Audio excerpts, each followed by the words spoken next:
যুদ্ধবিরতি চুক্তি নিয়ে পাকিস্তানের শনিবার মুখোমুখি বসতে যাচ্ছে যুক্তরাষ্ট্র ও Iran.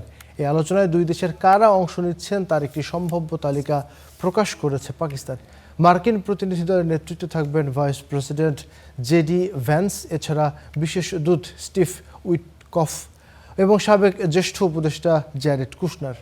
CENTCOM commander admiral Brad কুপারের উপস্থিত থাকবার কথা রয়েছে। অন্যদিকে ইরানের প্রতিনিধি দলের সংসদের স্পিকার মোহাম্মদ বাঘের গালিবফ, পররাষ্ট্রমন্ত্রী আব্বাস আরাঘচি এবং উপপররাষ্ট্রমন্ত্রী মাজিদ তাক রাভাঞ্চি অংশ নিতে পারেন।